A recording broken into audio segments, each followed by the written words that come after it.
여러분 안녕하십니까? 월요일 아침 뉴스퍼레이드 황병준입니다. 집권 2주차를 맞은 이재명 대통령은 오늘 2차 비상경제점검회의를 개최합니다. 추경안에 대한 구체적 논의가 진행될 전망인데 전 국민 1인당 25만 원 지원 방안도 검토될 것으로 보입니다. 노도일 기자입니다. 오전 10시 열리는 2차 비상경제점검회의에는 이재명 대통령과 기획재정부 등 각 부처 차관급, 부처 실무자가 참여할 예정입니다. 이번 회의에서는 2차 추경안에 관한 논의가 진행됩니다. 2월 민주당이 35조 원 규모의 추경을 요구했었는데 1차 추경안이 14조 원 규모만 집행된 상황입니다. 이에 따라 2차 추경안 규모는 20조 원에 달할 걸로 추정됩니다. 민주당은 민생 회복과 경제 성장을 위해서 35조 원 규모의 추경안을 제안합니다. 우리 경제가 말 그대로 풍전등화입니다. 국민 1인당 25만 원씩 지급하는 민생회복지원금 방안도 논의할 걸로 보입니다. 집권 2주차를 맞아 내각 인선에도 박차를 가할 전망입니다. 이 대통령은 어제 민정수석 등 대통령실 참모진 인선안을 발표한 데 이어 주요 부처 장차관 등 인선안도 구상 중인 걸로 알려졌습니다. 특히 법무부 차관은 검찰개혁 등 준비해야 할 과제가 많아 빠르게 임명될 거라는 관측도 나옵니다. 법무부 차관 후보군으로는 이진수 대검찰청 형사부장과 검사 출신 법무연수원 연구위원인 이정현 위원, 구자현 위원 등이 거론됩니다. 다만 장관 임명의 경우 인사청문회 절차가 필요한 데다 당장 15일 G7 정상회의 일정이 있는 만큼 서두르지는 않겠다는 방침입니다. TV조선 노도일입니다. 대통령실은 정무, 홍보, 민정수석 3명의 참모진 인선을 추가로 발표했습니다. 오광수 민정수석은 임명 전부터 검찰 특수통이란 이유로 검찰개혁을 제대로 할 수 있겠냐며 범여권에서 반대 목소리가 적지 않았는데 그대로 단행됐습니다. 최민식 기자입니다. 이재명 대통령은 정무수석의 우상호 전 의원, 홍보수석의 이규현 전 JTBC 대표, 민정수석의 오광수 전 검사장을 임명했습니다. 이로써 3실장 산하에 있는 7수석 3차장 중 절반이 채워졌습니다. 대통령실은 국민통합과 소통을 통해 민생 문제를 해결하기 위한 인사라고 설명했습니다. 이재명 대통령은 모든 국민을 아우르고 섬기는 모두의 대통령이 되겠다고 뜻을 거듭해 강조했습니다. 우상호 신임 정무수석은 민주당 4선 의원 출신으로 지난해 총선 불출마를 선언한 뒤 원외에서 활동해왔습니다. 민주당 내 86세대 대표주자 중 한 명으로 비교적 개파색이었고 야당 의원들과도 두루 원만한 관계를 맺어왔다는 평가가 나옵니다. 홍보수석에 임명된 이규현 전 JTBC 대표는 한국인 최초로 미국 탐사보도협회 특별상을 수상한 바 있는데 대통령실은 새 정부의 개혁 의지를 알릴 적임자라고 설명했습니다. 오광수 민정수석은 검찰 재직 시 대부분을 대검 중수부 등 특수부에서 활동했는데 이 때문에 여권에선 검찰개혁의 동력이 떨어질 수 있다는 지적이 나왔습니다. 대통령실은 오 수석의 검찰개혁 의지를 직접 확인했다고 설명했습니다. 대통령실은 아직 인선이 마무리되지 않은 AI 미래기획수석과 경청통합수석 그리고 안보실 3명의 차장 인선도 곧 확정 발표할 계획입니다. TV조선 최민식입니다. 네, 차기 지도 체제 등을 놓고 국민의힘의 내홍이 깊어지고 있습니다. 김용태 비대위원장이 임기 연장 가능성을 시사하자 당내 주류가 반발하는 등 개파 간 갈등이 이어지는 모양새인데 국민의힘은 오늘 의원총회를 열고 지도부 거치 등의 문제를 논의할 예정입니다. 서영일 기자의 보도입니다. 국민의힘은 오후 2시 국회에서 의원총회를 열고 김용태 비대위원장 거취 문제를 논의할 예정입니다. 앞서 비대위원 전원이 사의를 밝혔지만 김용태 비대위원장은 거취와 관련해 임기 연장 가능성을 시사했기 때문입니다. 제 임기는 개혁이 완수될 때라고 생각이 됩니다. 거듭 강조하지만 당을 살리고자 하는 그 절실한 마음에 오늘 섰습니다. 김 위원장은 또 내년 지방선거를 당대표 체제로 치르는 것이 목표라며 9월 초 전당대회를 준비하겠다라고도 말했습니다. 이달 30일까지가 임기지만 전국위원회 의결을 거쳐 비대위 임기를 한 차례 6개월 연장할 수 있다는 당헌 규정을 염두에 둔 것 아니냐는 해석이 나옵니다.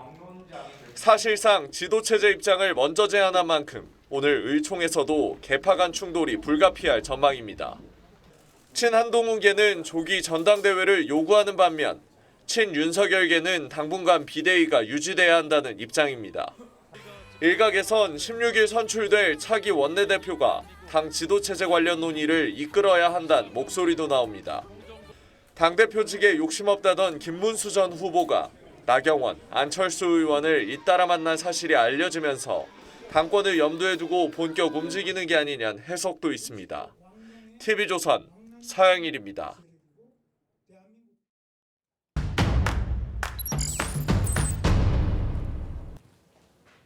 이번 주 정치권 주요 이슈의 맥을 짚어보는 정치뷰 시간입니다. 정치부 한송원 기자 나왔습니다. 안녕하세요. 한 기자, 이재명 대통령 취임 2주차에 접어들었습니다. 남아있는 인선 작업에 좀 속도를 낼 것으로 보여요. 네, 이재명 대통령 숨고를 새 없이 새 정부 구성 작업에 몰두하고 있습니다. 어제까지 대통령실 3실장 7수석 체제 중에서 이 2명의 수석만 남기고 모두 임명을 완료했는데요.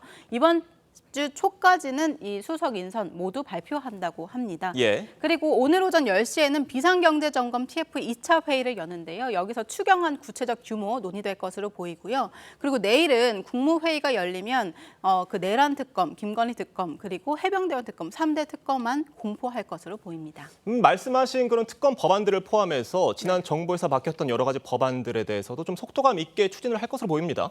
예, 맞습니다. 이재명 정부 출범과 함께 이 주요 입법 과제에 속도를 내고 대야 공세에 속도를 내는 한 주가 될 전망입니다. 이 11일 수요일에는 이 보수 성향 단체 댓글 조작 의혹 현안 질의가 있는데 여기에 이주호 교육부 장관 불러서 현안 질의할 것으로 보이고요. 그리고 12일에는 본회의가 있습니다. 이 대통령 당선인이 피고인일 경우에 형사 재판이 정지되는 형사소송법 개정안, 그리고 윤석열 정부 때 이 거부권이 행사됐던 방송 3법 개정안 등이 통과될 것으로 보입니다. 그리고 금요일에는 새 더불어민주당 원내대표 선출됩니다. 민주당 상황 좀 짚어봤는데 국민의힘 상황은 지금 좀 복잡해 보입니다. 어떻습니까? 예, 좀 180도 다른 상황인데요. 오늘 오전 11시에는 이 중진회의가 있습니다. 그리고 오후 2시에는 의원총회가 열리는데요. 이 김용태 비대위원장이 어제 꺼내든 5대 개혁안 카드 있지 않습니까? 이 의원총회 중진회의에서 찬반 목소리 엇갈릴 것으로 보입니다. 그리고 내일은 김용태 위원장 원외위원장 간담회 열어서 당 개혁안 또 설명할 것으로 보입니다. 네, 어제 발표된 대통령실 인선 이야기도 좀 해볼게요. 네. 이례적으로 법여권에서 반대가 있었던 오광수 민정수석 그대로 임명이 됐는데 어떤 의미로 받아들여야 되겠습니까? 네, 여권이 우려했던 거는 오광수 수석이 검찰 특수통 출신이라는 점입니다. 특수통 출신은 검찰개혁과 거리가 있을 수 있다 이런 비판이 있었지만 이 대통령 오히려 검찰 조직의 밝은 인물이 실질적 개혁을 이끌 수 있다면서 정면 돌파했습니다.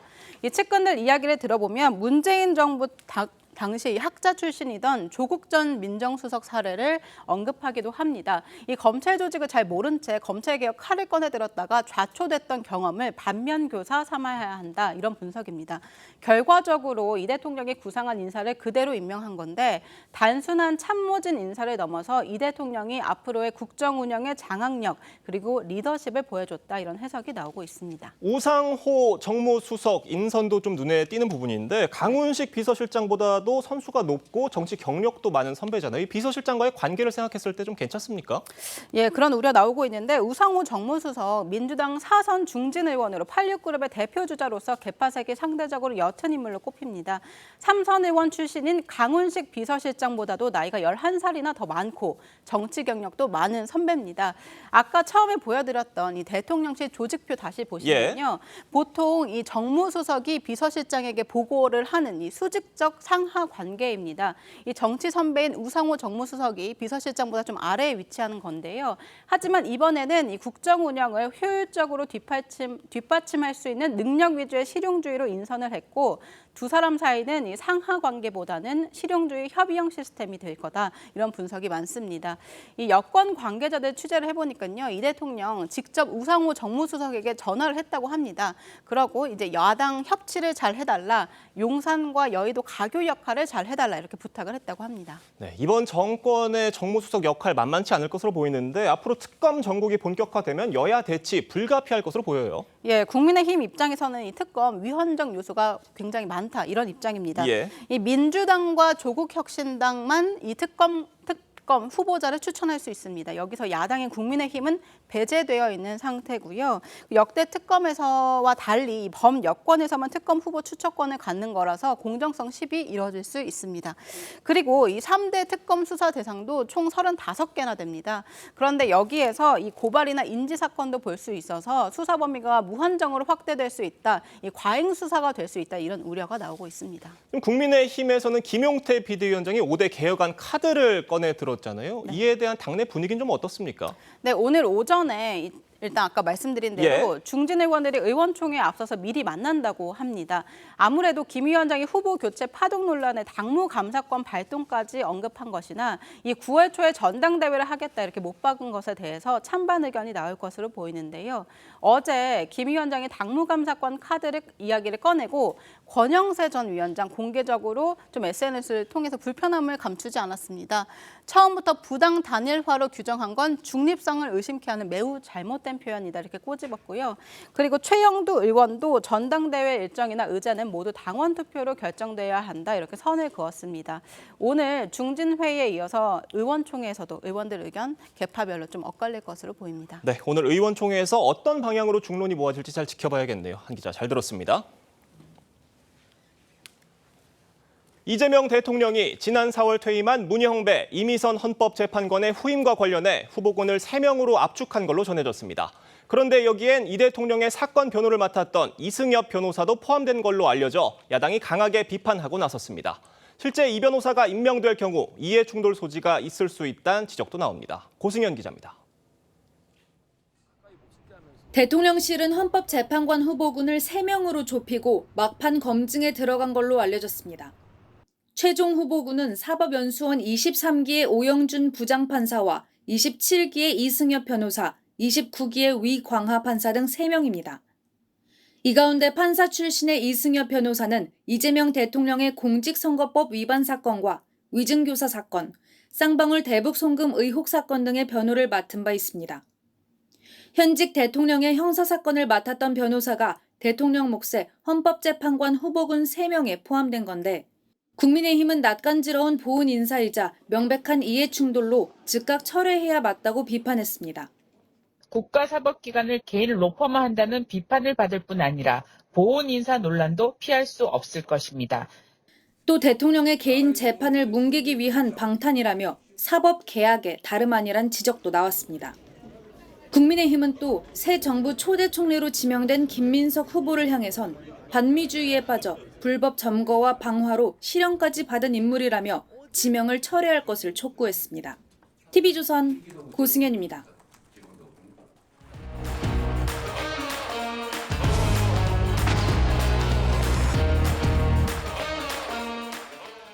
정치권 소식 짚어보는 아침의 맞수 시간입니다. 성치훈 더불어민주당 정책위 부의장, 윤기찬 국민의힘 법률위 부위원장 나오셨습니다.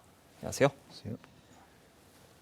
전해드린 대로 이재명 대통령이 민정수석의 검찰 특수통 출신 오광수 변호사를 임명하면서 여권 일각에서 우려가 나왔습니다. 대통령실 브리핑 들어보겠습니다. 오광수 수석은 검찰 출신으로 검찰 안팎에서 두터운 신망을 받고 있습니다. 특히 이재명 대통령의 검찰개혁의 철학을 깊이 이해하고 있는 인사입니다. 검찰개혁에 대한 대통령의 의지를 뒷받침할 것입니다. 범여권에서 오광수 변호사가 검찰 특수통 출신이기 때문에 검찰 개혁을 제대로 할 수 있겠느냐 이런 우려가 나왔음에도 그대로 단행이 됐습니다. 어떤 의미입니까? 그러니까 이재명 대통령이 검찰 출신을 이용해서 검찰 개혁을 한번 해보겠다는 의지를 반영하신 거라고 보고요. 그런 여권에서 우려가 나왔던 이유는 아무래도 윤석열 전 대통령이 검찰총장으로서 임명이 됐을 때만 하더라도 저희 진영에 참 큰 기대를 받았었는데 결국 검찰 출신은 검찰의 보호를 위해서 검찰의 이익을 위해서 활동한다라는 게 증명이 됐기 때문에 그런 우려를 보내주고 계신 거죠. 근데 이재명 대통령도 충분히 그런 것들을 검토했을 거라고 보고요. 민정수석과 관련된 오광수 민정수석에 대해서 충분히 검찰개혁의 의지를 확인한 것으로 알고 있기 때문에 저는 전혀 문제가 있을 것 같지는 않다라는 생각이 들고 그리고 지난 문재인 정부 때도 이 조국 수석 그러니까 법학자 출신의 이 민정수석을 통해서 검찰개혁을 해보려고 했으나 아무래도 검찰 내부의 반발이나 검찰을 제대로 장악하지 못했다는 평가가 분명히 있었거든요. 그런 것들 때문에 이재명 대통령 대통령께서 한번 검찰 출신으로 그러면 검찰 개혁을 해보자라는 의지를 보여주신 거기 때문에 한번 믿고 기다려주시면 될 것 같다라는 우려를 갖고 계신 분들에게 그런 메시지를 좀 전해드리고 싶습니다. 검찰 출신이 검찰 개혁도 잘할 것이다 이런 판단이었다는 설명이신데 지금 이 시점에 검찰 특수통 출신의 민정수석이 필요한 다른 이유도 좀 있을 것 같습니다. 어떻게 보십니까? 그러니까 야권에서는 저희가 글쎄 민정수석에 대한 전반적인 평, 예. 이제 검찰 출신을 앉히게 되면 이제 검찰을 장악한다. 이건 야당에서 늘 있던 얘기잖아요. 그런 관점 하나 하고 또 하나는 이제 인사 문제죠. 예. 인사 문제 저분이 이제 18기이기 때문에 어느 정도 검찰의 인사에 대해서 잘 아시는 분이죠. 그러니까 기수별로 어떤 사람이 어떻고 분석이 좀 가능한 분입니다. 그러니까 제 개인적인 생각은 인사 문제가 이 대통령께서 오 수석을 임명하는 그 동기 중에 가장 컸다라는 생각이 들고, 근데 개혁적인 부분도 이제 검찰 개혁은 어느 정도 그 기조가 잡혔어요. 이재명 그 대통령 입장에서는. 예. 그렇다면 이제 경찰과의 관계, 만약에 중수청을 설립하면 그 기관을 어디다 놓을 것인지 이런 전반적인 문제와 관련된 제도 개선이기 때문에 저는 개인적으로 수석보다는 민정비서관과 사법제도개선비서관 이게 누가 오느냐가 더 중요한 것이지 오수석을 임명하느냐 마느냐, 오수석이 특수통이냐 이 부분은 본질적인 문제는 아니라고 봅니다. 예. 오광수 민정수석 인선에 대해서 당초 우려를 표했었던 민주당 서영교 의원은요. 임명 이후에는 긍정적인 입장을 내놨습니다. 목소리 들어보겠습니다. 윤석열과 같이 있었다. 예. 특수통 검사로 같이 예. 있었다. 이런 거는 제가 보기엔 크게 좋은 것은 아니다는 예. 생각이 들어서 좀 더 보시고 신중하게 아직까지 찾으시면 분명한 좋겠다. 설이군요. 인사는 대통령님의 권한입니다. 대통령님께서 충분히 검토하시고 국민에 대한 충직을 충분히 검토하셔서 이 수석들에 대한 인사를 했다. 서영교 의원님의 입장이 180도 달라졌습니다. 네. 이유가 뭐라고 보십니까? 대통령께서 충분히 설명을 하신 거라고 보고요. 우려하는 부분들 모르실 리 없거든요. 다 보고를 받으셨을 거고 그런 것들을 모두 감안해서 임명을 하신 거기 때문에 아마 지금 서영교 의원도 그런 것들을 수긍하지 않았을까라는 생각이 있고요. 그리고 우리가 지금 우려하는 부분들이 대부분 이 윤석열 검찰총장 예를 많이 드는데 근데 검찰총장과 이 민정수석은 다르죠. 민정수석 같은 경우는 대통령과 방향을 달리 할 경우 언제든지 다른 민정수석으로 교체를 할 수가 있습니다. 검찰총장은 그렇게 바로바로 바꿀 수가 없죠. 그런 것들이 있기 때문에 당내에서도 그렇다면은 지금 대통령 당선되신 지 지금 일주일도 안 됐습니다. 그렇기 때문에 한번 믿고 가보자라는 의견으로 여론으로 다시 바뀌고 있는 분위기입니다. 오광수 민정수석이 임명이 되면서 지금 검찰 개혁도 본격화될 전망인데 검수완박이 완수가 될 것으로 좀 보시나요? 저는 개인적으로 굳이 그렇게 해야 되느냐에 대한 예. 문제도 있어요. 왜냐하면 이제 검찰의 수사권을 없애고 공소유지 기관을 만들겠다는 것인데 그거는 이제 대통령의 철학이 반영된 거겠죠. 그런데 문제는 이제 공수처와 약간 안 맞는 부분도 있다는 거죠. 공수처의 경우에는 사실 이제 검사가 있잖아요. 근데 검사가 특정 수사를 하고 진행하고 있기 때문에 전반적인 체계가 안 맞는 거라서 저 부분을 이제 중수처를 만들어서 거기다 검사를 넣을지 이런 이제 체계적인 정리가 좀 필요할 부분이 없지 않아 있습니다. 그다음에 중수청을 갖다가 행안부에 넣을지 법무부에 넣을지 그다음에 경찰과의 관계 이런 부분들과 관련돼서 예. 종합적인 체계 정리가 좀 필요하지 않겠는가 이런 생각이 좀 듭니다. 정무수석에는 사선의 우상호 의원이 임명이 됐습니다.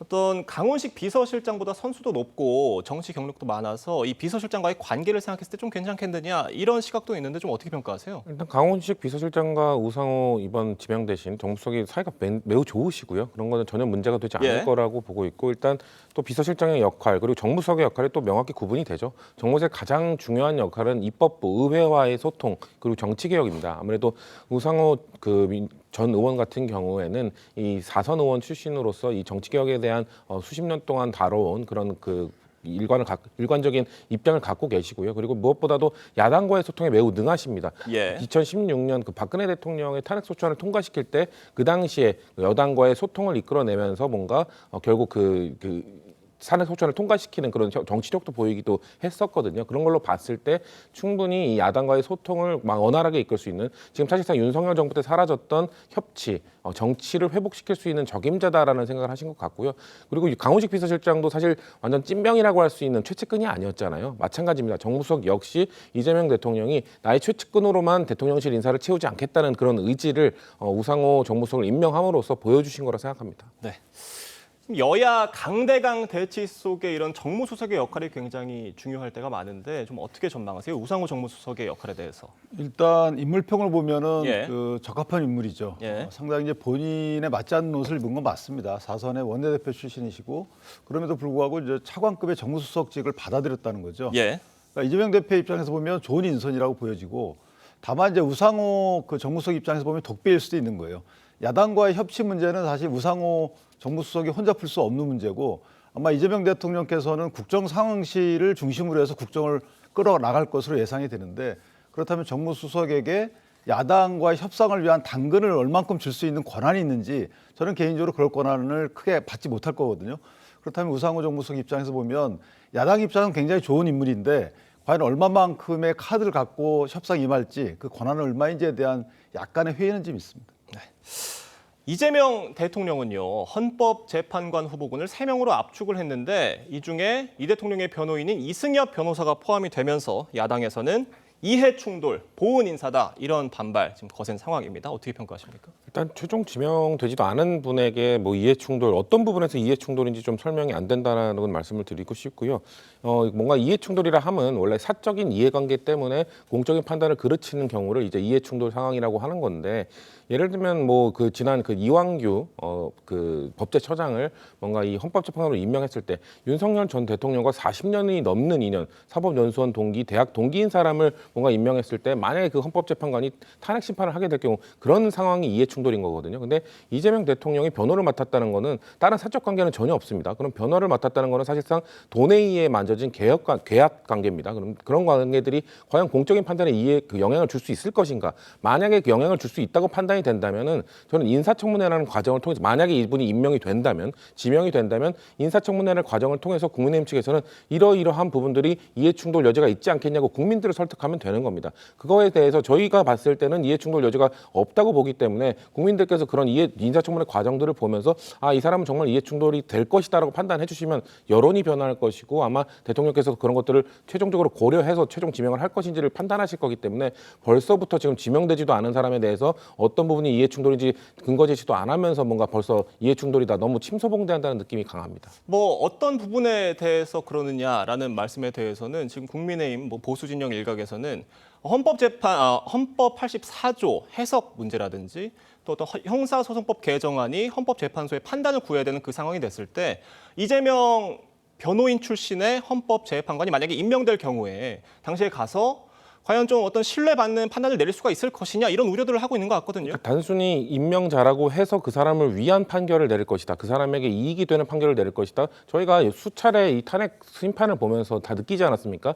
윤석열 대통령이 임명했던 헌법재판관도 결국 인용 판결을 내립니다. 그런 것처럼 헌법재판관으로 임명이 된 이후에는 모든 이 그 헌법재판관들은 본인의 양심에 따라 그리고 법리에 따라 판단한다는 걸 우리는 어느 정도 신뢰를 하고 있는 상황이기 때문에 그런 것들을 너무 우려하는 것은 이 사법부에 대한 신뢰를 너무 낮게 보는 것이다 이렇게 말씀드리고 싶습니다. 그런 우려에 대해서는 좀 과하다, 침소봉대하는 것 같다라는 말씀이신데 어떻습니까? 이승엽 변호사가 만약에 뭐 철인과 같이 굉장히 그 냉철하다 그러면 그럴 수 있는데 저희가 제도적으로 그래서 이런 경우에 사람을 못 믿기 때문에 제도적으로 만들어놓은 제도가 있죠. 제척이라는 제도가 있습니다. 예. 우리 헌법재판소법에도 내가 맡았던 변호사로 대리했던 사건은 헌법재판관으로 하면 안 된다. 이런 이제 제척 제도가 있는데 그걸 확장한다 그러면 지금 대통령의 경우에는 이제 공직선거법도 있고 그다음에 대북선거법도 있고 선거 관련 사건 그리고 위증교사 사건도 있는데 이 모두를 다 저 변호사님이 대리했단 말이에요. 그럼 그 사건들이 만약에 헌재에 올라오게 되면 올라올 가능성은 커졌죠. 왜냐하면 아까 말씀하신 헌법 84조 해석 문제도 있고 그다음에 이제 민주당에서 추진한 입법 중에 보면은 헌법 소원 대상 중에 재판도 있어요. 예. 그럼 저 재판들이 뭐 확정된 뒤에 헌법소원을 제기하게 되면 그 부분도 이승엽 변호사가 또 심리하게 된단 말이죠. 그래서 이런 부분들을 볼 때 이거는 지극히 이해 충돌이거든요. 그런데 물론 뭐 전반적으로 이해 충돌이 안 된다고 주장하시지만 어쨌든 법에서 주장하는 이해 충돌 사유에는 개별적으로 다 해당이 돼요. 그렇다면 9명의 헌법재판관이 개별적 사건에 본인이 제척되고 회피한다 해서 예. 영향이 없겠느냐. 일단 그런 상황을 만들지 말아야죠, 대통령께서는. 그래서 개인적으로 아마 이승엽 재판관은 임명되지 않을 것 같다 이렇게 생각합니다. 네, 알겠습니다. 더불어민주당은요, 오는 12일입니다. 국회 본회의에서 현직 대통령에 대한 형사재판을 정지하는 형사소송법 개정안 처리할 방침으로 전해졌습니다. 이 대통령 재판을 두고 여야 공방도 이어졌는데 관련 얘기 들어보겠습니다. 대통령은 취임 전 진행되어 온 재판을 면제받기 위한 자리가 아닐 것입니다. 대통령께서는 재판을 받을 의지가 있으십니까? 대통령이 국정을 돌보지 말고 재판만 받으라는 말입니까? 혁신을 논하겠다며 이재명 대통령을 끌어들이는 행태는 한심합니다. 이 형사법 개정안 처리가 되고 공포가 되면 18일 그 공판기일은 어떻게 되는 겁니까? 연기가 되거나 뭐 그때까지 통과가 될지는 알 수 없기 때문에 만약 통과되면은 연기가 될 수밖에 없겠죠. 그러니까 이 부분에 있어서는 아까 말씀하신 이 불소추 특권에 대한 해석, 이게 여야가 계속 그 대선 기간 내내 다퉜지 않습니까? 그리고 이번이 처음 다툰 게 아니라 사실 2017년 대선 때도 당시에는 홍준표 전 시장이 재판을 받고 있었기 때문에 그때는 정확하게 여야의 입장이 바뀌어 있었습니다. 그만큼 대한민국의 헌법 그 84조 불소추 특권에 대해서는 명확한 해석이 지금 뚜렷하게 답이 정해져 있지 않다라는 말씀을 드릴 수 있을 것 같은데, 그렇다면 그런 상황에서 어떻게 이 문제를 풀어야 되느냐. 사실 여야의 정치권이 합의하는 방법이 있고요. 합의가 안 될 경우 결국 제도적으로 풀어야 됩니다. 제도적으로 풀 수밖에 없고, 지금 김용태 비대위원장이 저렇게 말을 했다는 것은 지금 비대위원장으로서 국민의힘 측에서는 이것과 관련해서 정치적 합의를 할 생각이 없다라는 입장을 표명한 것이기 때문에, 그렇다면 민주당 입장에서는 형사소송법 개정안 이 재판이 중지되는 거에 대해서는 조금 속도를 낼 필요가 있다. 사법부가 혼란스러운 상황이기 때문에 이거에 대해서는 저는 속도를 내야 된다고 생각하고, 다만 우리가 같이 논의하고 있는 뭐 공직선거법 개정안이라든지 법원 조직법 개정안이라든지 이런 것들은 그 대통령께서도 법원 조직법 개정안은 제동을 걸으셨던 만큼 속도 조절을 할 필요는 있다고 생각합니다. 말씀해 주신 것처럼 그건 여야 합의는 좀 요원해 보이는 상황이고, 법안이 공포가 되면 재판은 중단될 가능성이 굉장히 높은 상황인데, 대선 출구조사 때 여론조사 하나 좀 보고 가겠습니다. 이 투표자를 상대로 조사한 결과 응답자의 63.9%가 재판을 계속해야 한다고 응답을 했었고요. 민주당 지지자 사이에서도 42.7%가 재판을 계속해야 한다, 이렇게 응답을 하는 결과가 있었습니다. 그러니까 다수 국민이 이재명 대통령이 그러니까 당선이 된 뒤에도 재판은 계속돼야 한다라는 여론이 있었던 거예요. 이 부분에 대해서 어떻게 보세요? 이 부분은 충분히 고려를 할 부분은 있죠. 근데 이제 대선 출구조사의 수치와 관련해서 또 지적을 하고 싶은 거는, 우리가 알고 있듯이 34%에 다다르는 국민들은 사전투표를 했기 때문에 사전투표를 하신 분들의 이런 의견은 반영되지 못했다는 부분도 분명히 있고요. 아무래도 민주당 지지 성향의 분들은 사전투표에 더 많이 적극적으로 참여한 부분도 있다라는 말씀을 드리고 싶고, 이런 부분들 아무래도 이 국민들은 여론조사에 응답할 때 규범적으로 옳은, 윤리적으로 옳은 쪽으로 답을 하는 경향이 높습니다. 그렇기 때문에 이런 재판이 진행돼야 하느냐에 대해서 재판이 진행되면 안 된다, 중단된다라고 답변하는 것보다는 아무래도 이쪽으로 응답하는 분들이 많은 걸로 보여지는데요. 이런 여론조사는 이런 우리 형사소송법을 통과시키는 과정에 있어서 민주당이 참고 자료로서 충분히 반영하고 의견을 수렴하는 과정, 그 자료로서만 활용하면 될 것 같습니다. 네, 윤기찬 부위원장은 어떻게 보십니까? 근데 저거는 사실은 이제 여야가 할 수 있는 일은 입법에 대한 합의도 하면 안 돼요. 저 부분은 헌법 개정을 한다 그러면 저는 이해가 됩니다. 예. 헌법 개정이라는 건 이제 국민적 의사도 투영되는 거잖아요. 그러니까 헌법 개정 절차를 통해서 84조의 문구를 좀 더 구체화하는 부분은 필요할 수도 있어요. 그런데 헌법 84조에 대한 해석이 법원에서 나오지 않은 상황, 헌법재판소에서 나오지 않은 상황에서 법으로 국회의원들이 뭘 만든다. 저희가 맞지 않다고 보고, 제도적 방법이라는 것이 사법제도를 활용하는 방법이고, 만약에 이 대통령께서 이 재판을 안 받겠다 그러면 이건 사법체계를 무시하는 거죠. 그러니까 일단은 법원에 맡겨놔야 됩니다. 재판을 할지 말지에 대해서 법원 판단에 맡겨놔야 되는 것이고, 법원이 재판 중단을 하면 중단하는 대로, 중단하지 않으면 중단하지 않는 대로 가는 것이 이게 맞는 것이지, 헌법 개정 절차 없이 국회에서 그때그때 법을 만들어서 특정 정치인, 특정 정치 세력을 위한 법을 만든다? 이건 안 맞는 거죠. 네. 민주당은 오는 13일에는요, 이재명 정부 출범 이후 첫 원내대표를 선출할 예정입니다. 3선의 김병기 의원, 4선 서영교 의원의 양자 대결로 치러지는데 모두 친명으로 분류가 되는 인물입니다. 두 후보 얘기 들어보겠습니다. 지금까지 대통령님과 최고의 관계였듯이 원내대표로서 최고의 당정 관계를 만들어 국정 과제가 원활히 수행될 수 있도록 개혁과 민생의 양날개로 이재명 대통령, 이재명 정부의 성공을 만들어내고 경제를 회복해내고 그리고 내란을 종식해내겠다. 뭐 이렇게 2파전으로 계속 간다고 하면 누가 되든 친명이 되는 상황으로 보이는데 이번부터는 권리당원 표심 20%가 경선 결과에도 반영이 된다고 합니다. 이거는 지금 이 두 사람 중에 누구에게 좀 더 유리하게 작용되는 겁니까? 사실 권리당원을 원내대표 선거에 포함시키는 건 처음 하는 것이기 때문에 과연 어느 정도로 영향을 미칠 것이라는 건 저희도 아무도 지금 예측하기가 어렵습니다. 왜냐하면은 과거에 있었던 원내대표 선거를 떠올려 보면 뭐 당원으로 대상으로 한 여론조사, 뭐 인지도조사, 인기도조사 누가 원내대표가 되어야 하는가를 당원이나 일반 국민으로 여론조사를 했던 적은 많거든요. 근데 늘 그 원내대표 선거는 의원들끼리 투표를 하는 것이었기 때문에 그런 여론조사 결과와 전혀 다른 결과가 많이 나왔었어요. 그렇기 때문에 이번 그 20% 정도가 그 차지하는 이 권리당원의 표심이 과연 누구를 향할 것인지 그리고 어느 정도 영향력을 끼칠 것인지는 한번 선거를 몇 번 해봐야 아마 이 정도의 영향력이 있구나. 그렇기 때문에 권리당원의 영향력을 늘릴 것인가 아니면 줄일 것인가 이전으로 돌아갈 것인가에 대한 판단은 몇 번 선거를 치러봐야 알 것 같다는 말씀드리겠습니다. 저 권리당원 20%라는 수치가 현재 민주당 의원 수를 감안했을 때 약 40여 명에 해당하는 그런 수치라고 하는데 여당 원내대표 선거 좀 어떻게 예측하세요, 밖에선? 서영교 의원님께서 저렇게 부드러운 어조로 말씀하시는 게 이제 처음 본 것 같은데 개인적으로 보면 김병기 의원의 경우에는 이제 공천심사의 간사를 역임했잖아요. 그러니까 개인 의원들 간에 다소간의 어떤 친밀도는 있을 것 같고요. 다만 이제 인지도 면에서는 서영교 의원이 앞서는데 그 아까 뭐 정무수석 문제, 민정수석 문제가 약간의 소음은 냈잖아요. 그래서 어떻게 반영될지 모르겠지만 서영교 의원이 이전에 최고위원 되실 때 14% 정도 얻었어요. 그런 걸 감안할 때 서영교 의원이 인지도에 비례해서 당원들의 마음도 가져오기가 이렇게 쉽겠나? 뭐 개인적으로 이렇게 예측을 합니다. 네, 국민의힘 상황도 좀 짚어보겠습니다. 김용태 비대위원장이 대통령 탄핵 반대 당론 무효화 등의 내용을 담은 5대 개혁안을 발표했습니다. 직접 들어보겠습니다. 당의 대선 후보를 부당하게 교체하고자 했던 과정의 진상을 규명하고 합당한 책임을 부과하겠습니다. 당무감사권을 발동해 이 사건의 진상을 철저하게 규명하겠습니다. 지방선거를 비대위 체제가 아니라 선출된 당대표 체제로 치르는 것 자체가 보수 재건과 지방선거 승리를 위한 당면 목표가 될 것입니다.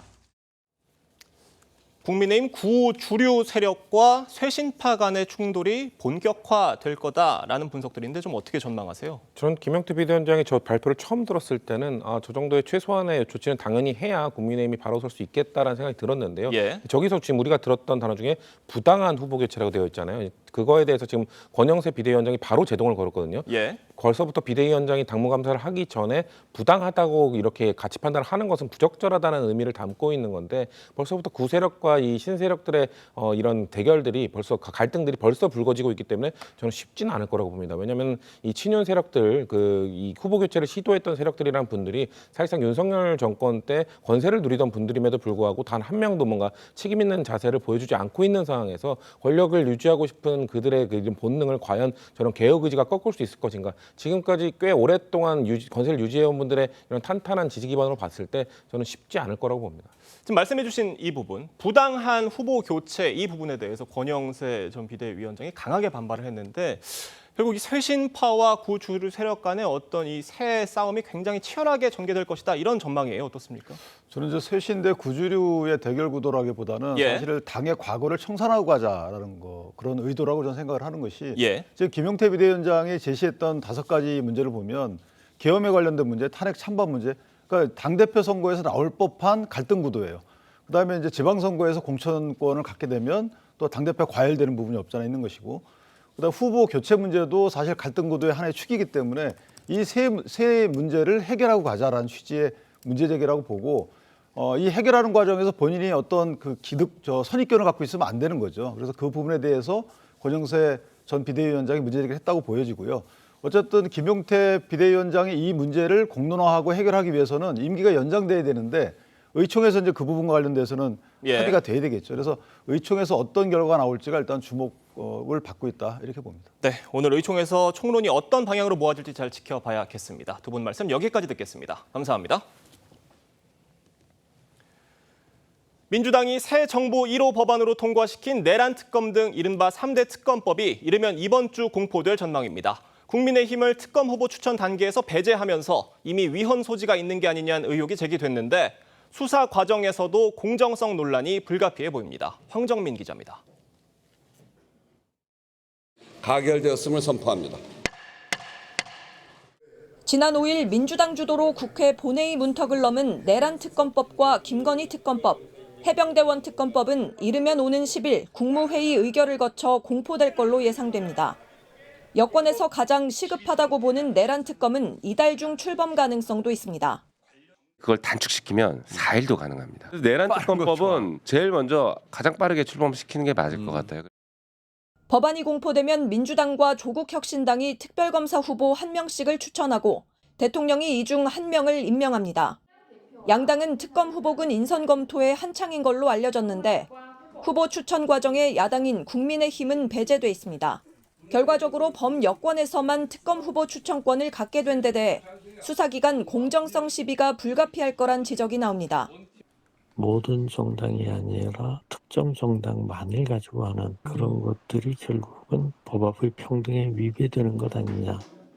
3대 특검 수사 대상은 총 35개 의혹으로 고발이나 인지사건도 볼 수 있어 수사 범위가 무제한으로 확대될 수 있고 수사기간 중 공소시효가 정지되게 하는 조항은 위헌 소지가 있다는 지적도 있습니다. 3개 특검이 모두 가동되면 최장 170일 동안 파견 검사와 공무원 등 570명의 인력이 동원되고 여기에 400억 원에 달하는 예산이 투입될 전망입니다. TV조선 황정민입니다.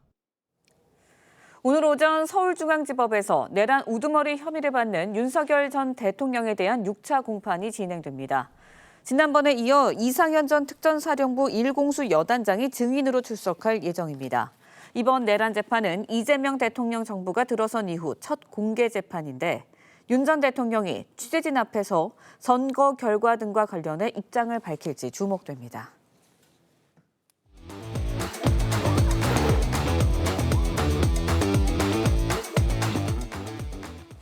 화제가 된 사건 사고 소식 짚어보는 아침의 이슈 시간입니다. 네, 조기현 변호사, 송영훈 변호사와 함께 자세한 이야기 나눠보도록 하겠습니다. 안녕하세요. 안녕하세요. 전해드린 대로 윤석열 전 대통령이 오늘 대선 이후 처음으로 법원 포토라인에 설 예정입니다. 그동안 입을 열질 않았었는데 정권 교체 등등과 관련해서 어떤 입장 밝힐 가능성도 제기가 되고 있습니다. 어떻게 보세요? 재판은 계속되고 있는 재판이 연장이기 때문에 특별한 건 없지만 예. 지난주 재판하고는 분명히 달라졌죠. 이 정권이 교체가 됐습니다. 예. 그리고 내란 특검법이 통과돼서 곧 특검이 출범할 예정에 있습니다. 이젠 오롯이 이 사법에 대해서 스스로 대응해야 될 상황이고 강도도 강해졌기 때문에 어떤 시기든 입장 표명이 있을 수 있다는 생각은 듭니다. 특히 국민의힘의 김용태 위원장이 어제 이 내란과 이 비상계엄 또 탄핵 관련된 입장을 좀 강경한 쪽으로 정리하는 입장을 표한 바도 있기 때문에 만약에 딱 한 번 더 입장을 표시한다고 하면 오늘이 되지 않을까 싶은 생각도 듭니다. 예. 왜냐하면 정치적 입장 표명의 문제도 있지만 윤석열 전 대통령이 위기에 처할 때마다 지지층을 향한 메시지를 계속 내놓고 있었는데 지금 국면 자체가 온전히 이제 사법적인 심판을 받아야 되는 상황에서 그나마 버틸 수 있는 거는 지지층의 어떤 계속적인 어떤 관심 네. 이 부분이 필요하기 때문에 오늘 그런 입장 표명이 있을 수도 있다라는 생각은 듭니다. 네, 이번 6차 공판에서는 지난 공판에 이어서 이상현 전 특전사령부 1공수 여단장이 증인으로 출석합니다. 윤 전 대통령 측에 반대 신문이 있을 예정이라고 하는데 주로 어떤 내용이 다뤄지게 될까요? 그렇습니다. 말씀하신 것처럼 이상현 준장 전 육군 특수전사령부 1공수 여단장이죠. 12월 3일 비상계엄 당시에 국회로 출동해서 현장을 지휘했던 인물입니다. 그리고 지난 5월 26일 5차 공판기일에도 출석해서 검찰 측 주신문에 답하는 증언을 했었는데요.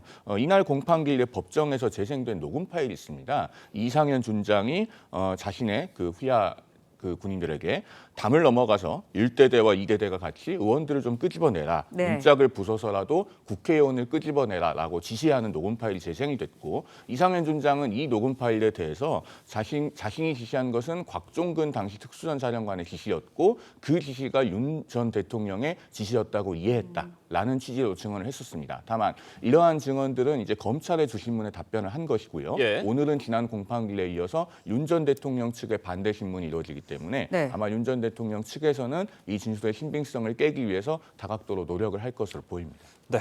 그런데 3대 특검법이 이르면 이번 주 공포될 것으로 보이는데 내란 특검법이 공포가 되면 지금 내란 혐의 재판부는 어떻게 되는 겁니까?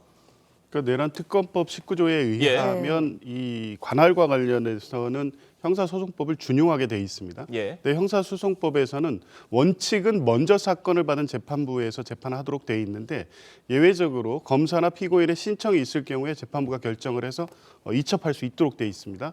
근데 지금 이미 이 내란 관련된 사건은 직위원 재판부가 계속 6차 공판까지 진행하고 있는데 특검의 수사 대상은 광범위합니다. 그래서 추가 기소되는 사건이 외환 관련 범죄를 비롯해서 상당히 있을 것으로 보여지고요.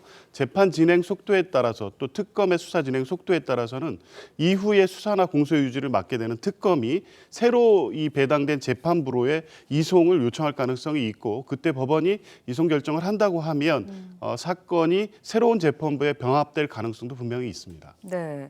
그런데 내란 특검법이 이제 시행이 되면 재판이 중계될 가능성도 제기가 되고 있습니다. 내란 특검법에 이제 재판장이 특별 검사나 피고인이 요청할 경우에는 특별한 사정 없으면 중계 허용할 수 있다. 이 내용이 포함되어 있는 것으로 전해지고 있거든요. 어떻게 보세요?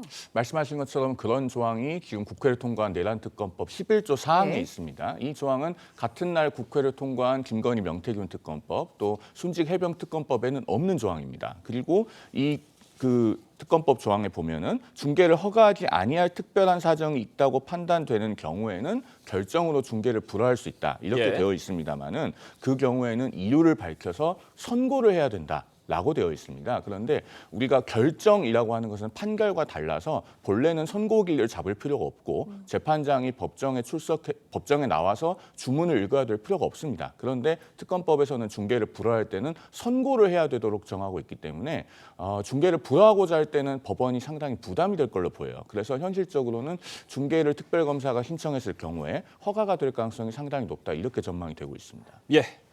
다음 소식도 짚어보겠습니다. 30kg짜리 쇳덩이에 묶인 채 산에 버려진 강아지가 구조가 됐습니다. 이거 어떤 사연입니까? 참 안타까운 사연인데요. 그 유기견 보호소 및 반려견 입양 카페를 운영하는 한 인스타그램 유저에 의해서 공개된 내용인데요. 지난달 초에 비가 오는 날 경기도 광주에서 15kg짜리 바벨 2개를 목에 이렇게 달고 있는 그 사진에 나오고 있네요. 그렇습니다. 저런 식인데요. 유기견을 그렇게 발견한 겁니다. 그래서 보호를 했는데 아마 이렇게 사정을 종합해 보면 저 30kg 합의되는 저 바벨을 저런 식으로 끌고 상당히 오랜 기간 이렇게 다녔던 것으로 보이고 산에서 내려오지 않았나 이렇게 추측을 하고 있는데요. 누군가에 의해서 저런 방식으로 유기된 것 같습니다. 네, 사진만 봐도 참 안타까운 마음이 드는데 그런데 이 강아지에 대한 입양 공고가 게시된 후에 견주라고 주장한 사람이 나타났는데 이 견주의 태도가 더 공분을 사고 있어요. 그렇습니다. 나타나기는 나타났는데 결국은 이 유기견을 데려가지 않았죠. 어떻게 됐냐면은 이 유기견이 구조된 뒤에 이제 유기견 보호소로 옮겨지고 입양 공고가 게시가 됐습니다.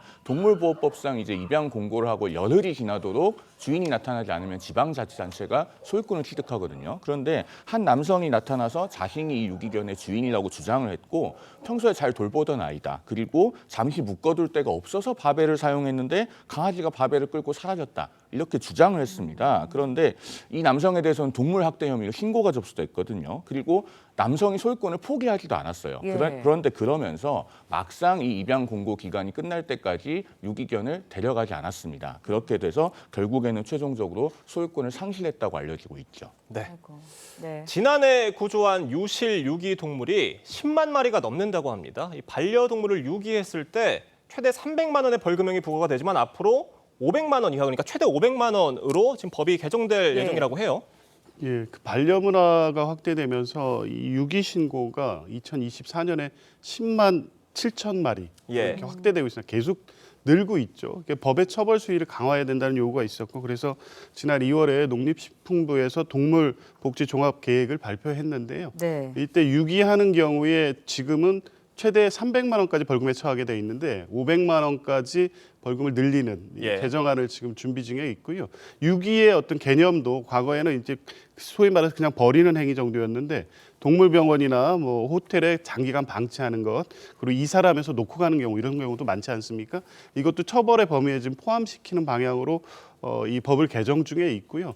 이재명 정부의 공약 중에 이제 그런 게 있습니다. 동물학대 가해자에 대해서 동물 사육을 금지하는 제도를 도입할 예정에 있습니다. 그러니까 이렇게 굉장히 쉽게 생각하고 반려견을 유기하는 이 문화 자체를 제도적으로 차단하기 위해서는 법적으로 처벌을 강화하는 것도 있지만 이렇게 제도적으로 아예 이 유기할 가능성이 있는 사람은 반려견을 키울 수 없도록 하는 제도 보완까지 필요할 것으로 보입니다. 네, 법적인 제도 장치도 뭐 마련이 됐지만 결국은 인식의 문제인 것 같습니다.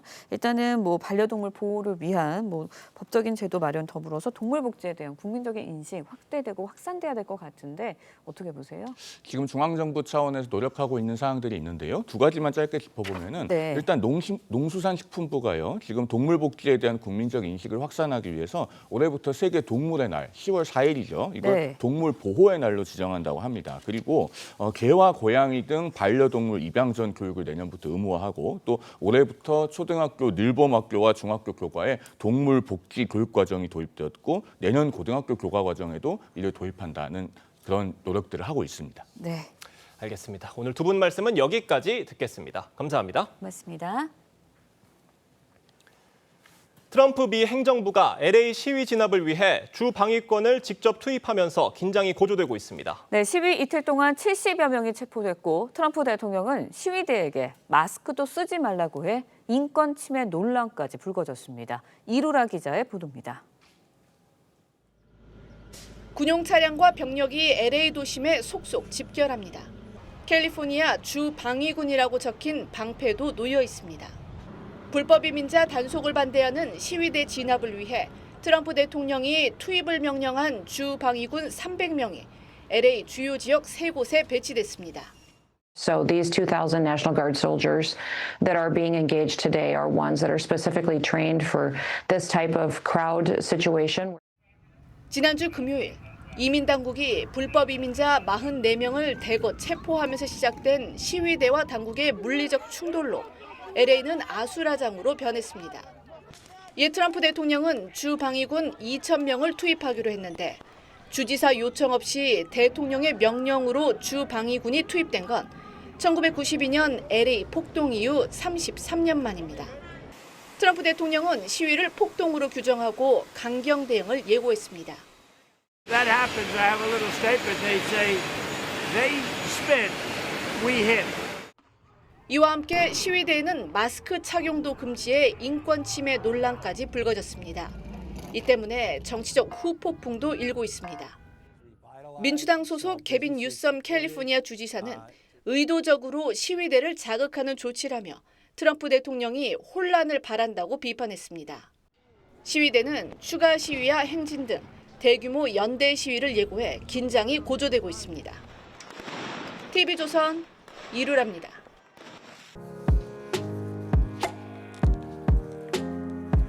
네, 렌즈에 담긴 그 순간 그 의미를 짚어보는 시간이죠. 사진 기자가 선택한 아침의 현장입니다. 오늘은 조선일보 사진부 오종찬 기자와 함께합니다. 안녕하세요. 오늘 아침에 볼 사진 어떤 건가요? 네, 두 다리를 잃은 우크라이나 군인이 의족을 착용한 채 아내와 춤을 추고 있는 장면입니다.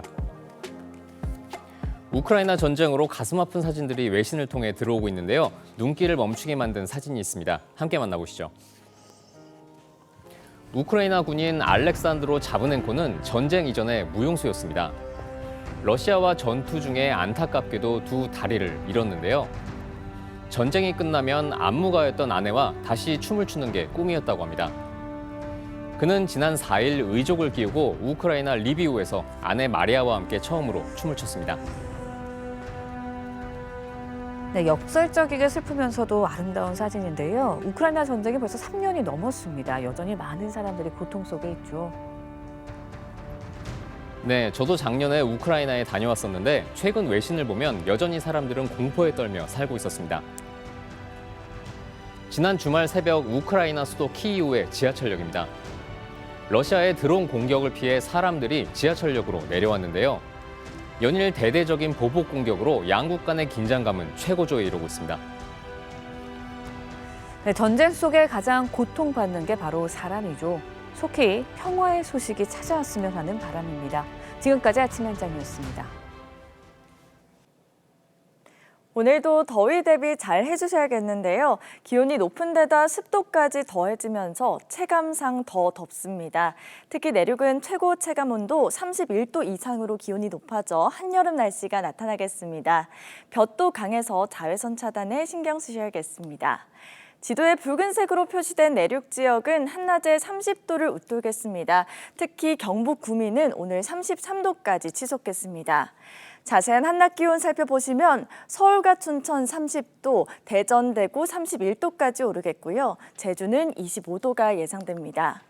한편 오전까지 곳곳에는 안개가 짙겠습니다. 특히나 서해안과 남해안을 따라서 가시거리 200m 미만으로 시야가 짧아져 있는데요. 교통안전에 유의하시기 바랍니다. 오늘 전국 하늘 차차 맑아지겠고요. 낮부터 저녁 사이 충북과 경북 일부 지역은 소나기가 내리겠습니다. 이번 주 제주도는 비가 자주 내리겠고요. 주 후반에는 충청 이남 지역에 비 예보가 들어 있습니다. 오늘의 날씨 박선민입니다. 이상으로 월요일 뉴스 퍼레이드 마칩니다. 네, 저희는 내일 아침 7시 30분에 다시 찾아뵙겠습니다. 시청해주신 여러분 고맙습니다.